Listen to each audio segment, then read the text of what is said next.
Let's head back to the voicemail of Truth and Reason.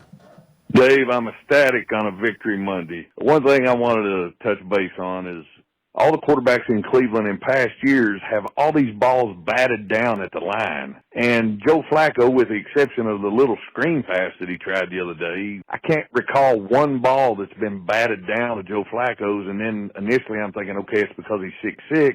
And then I'm watching a replay and he's dropping down three-quarter, dropping down sidearm, the way he moves in the pocket. This guy's experience, along with his height, his arm strength, his accuracy, you're always one play away from something big happening with him. And, man, he's got us excited. What's your guys' take on all these batted balls in the past and not seeing them now? You guys take care. Have a great week. Woo, woo. As always, appreciate all the voicemails.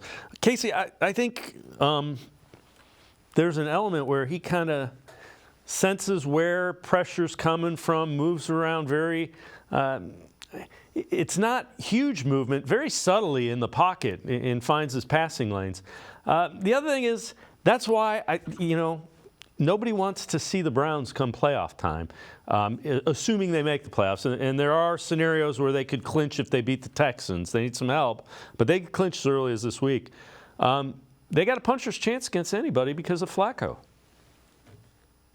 Yeah. It's when we talk about batted balls in specific, it's not always height. If you look around the league leaders are like Burrow, Herbert. These guys are have been in the top 10 every year, and a lot of it's volume of passing. But even Flacco himself, in 2018, his last year as the starter in Baltimore, he led the league in batted down balls.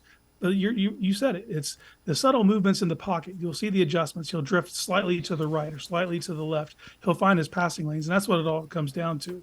And if you look around this AFC, there's no unbeatable teams, and if you got a steady-handed quarterback who can strike in big plays at key moments, you will have a puncher's chance as long as his defense keeps coming to play.